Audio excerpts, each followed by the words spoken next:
بسم اللہ الرحمن الرحیم۔ السلام علیکم محترم ناظرین، قصص الاسلام 0.2 میں خوش آمدید۔ تو چلیے چلتے ہیں حضرت موسیٰ علیہ السلام کی سیریز کی چوتھی جانب، فرعون کے دربار میں اعلان حق۔ قرآن مجید میں اسے یوں فرمایا گیا ہے، اور یاد کرو جب ندا دی آپ کے رب نے موسیٰ کو اور فرمایا کہ جاؤ ظالم لوگوں کے پاس، یعنی قوم فرعون کے پاس، کیا وہ قہر الہی سے نہیں ڈرتے؟ آپ نے عرض کیا، میرے اللہ، میں ڈرتا ہوں کہ وہ مجھے جھٹلائیں گے۔ گھٹا ہے میرا سینہ، یعنی دل تنگ ہے، اور روانی سے نہیں چلتی میری زبان، سو وہی بھیج ہارون کی طرف، اور تو جانتا ہے کہ ان کا میرے ذمے ایک جرم بھی ہے، اس لیے میں ڈرتا ہوں کہ وہ مجھے قتل کر ڈالیں گے۔ اللہ تعالیٰ نے فرمایا، ایسا نہیں ہو سکتا، پس تم دونوں ہماری نشانیاں لے کر جاؤ، ہم تمہارے ساتھ ہیں اور ہر بات سننے والے ہیں۔ سو دونوں جاؤ فرعون کے پاس اور اسے کہو، ہم بھیجے ہوئے ہیں رب العالمین کی طرف سے، ہم تمہیں کہتے ہیں کہ بھیج دے ہمارے ساتھ ہماری قوم یعنی بنی اسرائیل کو۔ فرعون نے یہ سن کر کہا، موسیٰ، کیا ہم نے تجھے پالا نہیں تھا اپنے یہاں جبکہ تو بچہ تھا، اور بسر کیے تو نے ہمارے پاس اپنی عمر کے کئی سال، اور تو نے ارتکاب کیا اس فعل کا جس کو تو نے ارتکاب کیا، اور تو بڑا احسان فراموش ہے۔ حضرت موسیٰ علیہ السلام کو حقارت سے دیکھا اور تکبر سے کہنے لگا، یعنی فرعون نے احسان جتاتے ہوئے کہا کہ کیا تو وہی نہیں جسے ہم نے اپنے گھر میں پالا ہے؟ ایک عرصے تک ہم تجھ پر احسان کرتے رہے ہیں اور تو ہماری نعمتوں پر پلتا رہا ہے۔ اس سے پتہ چلتا ہے کہ آپ جس فرعون کے زمانے میں مصر سے بھاگے تھے اب تک وہ زندہ تھا اور آپ اسی کی طرف بھیجے گئے تھے۔ فرعون نے پوچھا، کیا حقیقت ہے رب العالمین کی؟ آپ نے فرمایا، اللہ تعالیٰ وہ ہے جو مالک ہے آسمانوں اور زمین کا اور جو کچھ ان کے درمیان ہے، اگر ہو تم یقین کرنے والے۔ فرعون نے اپنے ارد گرد بیٹھنے والوں سے کہا، کیا تم نہیں سن رہے؟ آپ نے فرمایا، وہ جو تمہارا بھی مالک ہے اور تمہارے پہلے باپ دادا کا بھی۔ فرعون بولا، بلا شبہ تمہارے یہ رسول جو بھیجا گیا ہے تمہاری طرف، یہ تو دیوانہ ہے۔ آپ نے فرمایا، جو مشرق و مغرب کا رب ہے اور جو کچھ ان کے درمیان ہے، اگر تم کچھ عقل رکھتے ہو۔ اللہ تعالیٰ فرعون اور حضرت موسیٰ علیہ السلام کے درمیان ہونے والے مناظرے اور مکالمے کو بیان فرما رہے ہیں۔ حضرت موسیٰ علیہ السلام نے فرعون کے سامنے حقیقت کے کیا دلائل پیش کیے، کبھی عقلی معنوی دلیلیں پیش کیں اور کبھی عقلی حسی دلائل سے اسے زیر فرمایا، کیونکہ فرعون کے سامنے حقیقت کا منکر تھا کہ کائنات کا بنانے والا کوئی اور ہے اور صرف وہی عبادت کا تنہا مستحق ہے۔ فرعون نے کہا، اے اہل دربار، میں تو نہیں جانتا کہ تمہارے لیے میرے سوا کوئی اور خدا ہے، مگر حضرت موسیٰ علیہ السلام اس کی خدائی کا انکار کرتے تھے۔ وہ جانتے تھے کہ یہ ایک بندہ ہے جس کی باغ ڈور اللہ کے ہاتھ میں ہے۔ اللہ وہ ہے جو خالق ہے، ہر چیز کو وجود بخشنے والا، ہر چیز کو صورت دینے والا ہے، معبود حق ہے۔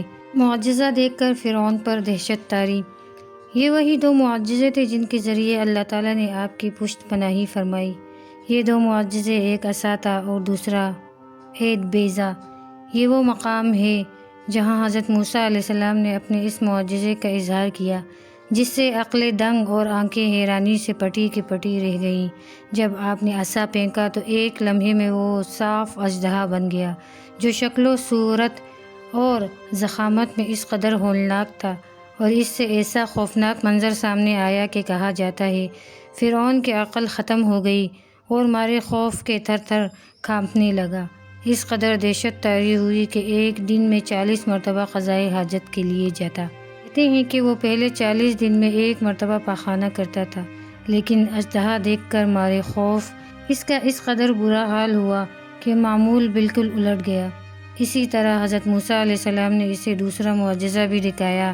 اپنا ہاتھ اپنے گریبان میں داخل کیا، پھر اسے نکالا تو وہ چاند کی مانند چمک رہا تھا اور آنکھوں کو خیرہ کر رہا تھا، اور پھر جب دوبارہ ہاتھ گریبان میں ڈالا اور نکالا تو اصل رنگت لوٹ آئی۔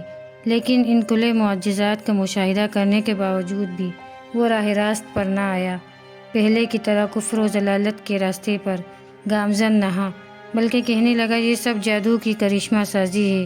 اس نے حضرت موسیٰ علیہ السلام کے مقابلے کا ارادہ کیا، اپنے پورے ملک سے بڑے بڑے جادوگر بلا لیے جو اس کی رعایا کہلواتے تھے اور اس کی دولت اور بادشاہی میں رہائش پذیر تھے۔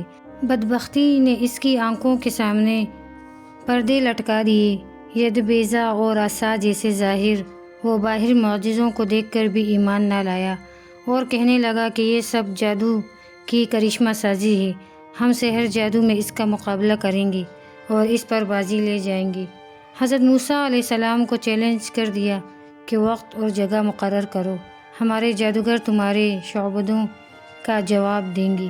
حضرت موسیٰ علیہ السلام تو یہی چاہتے تھے مصر کے تمام لوگ اکٹھے ہوں تاکہ میں ان کے سامنے اللہ کی آیات اور معجزوں کو ظاہر کر سکوں۔ علیہ السلام نے فرعون کا چیلنج قبول کرتے ہوئے فرمایا، جشن کا دن تمہارے لیے مقرر کرتا ہوں۔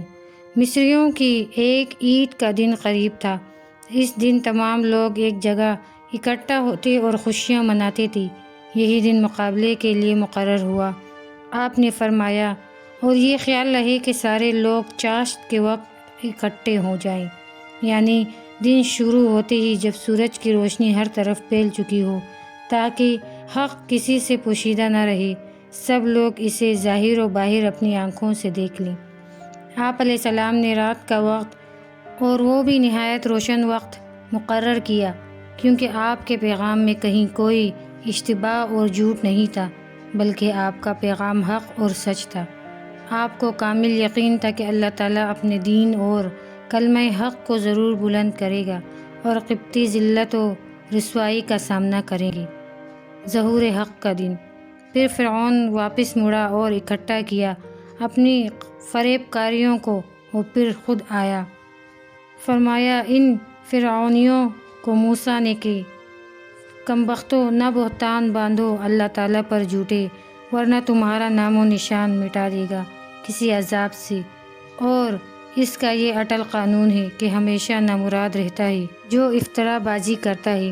پس وہ جھگڑنے لگے اس حکم کے متعلق آپس میں اور چھپ چھپ کر مشورے کرنے لگے۔ وہ ایک دوسرے کو کہنے لگے، بے شک یہ جادوگر ہیں، یہ چاہتے ہیں کہ نکال دیں تمہیں تمہارے ملک سے اپنے جادو کے زور سے اور مٹا دیں تمہاری تہذیب و ثقافت کے مثالی طریقوں کو۔ پس یکجا کر لو اپنے ہیلا سازیوں کو، آؤ پرے باندھے ہوئے اور کامیاب ہوگا آج وہ گروہ جو اس مقابلے میں غالب رہا۔ اللہ تعالیٰ فرعون کے بارے میں بتا رہے ہیں کہ وہ چلا گیا اور اپنے ملک سے سارے جادوگر بلا بھیجے۔ ان دنوں مصری جادوگروں کا نقشہ پیش کر رہا تھا۔ وہاں بڑے بڑے ماہر جادوگر تھے جو اپنے فن میں کمال مہارت رکھتے تھے۔ محترم ناظرین، اگلی ویڈیو تک کا انتظار کیجیے گا۔ ویڈیو کو شیئر اور لائک ضرور کیجیے گا، اور اگر آپ نے ابھی تک ہمارے چینل قصص الاسلام 0.2 کو سبسکرائب نہیں کیا تو برائے کرم اسے ضرور سبسکرائب کیجیے گا۔ دعاؤں میں یاد رکھیے گا۔ جزاک اللہ خیر، والسلام۔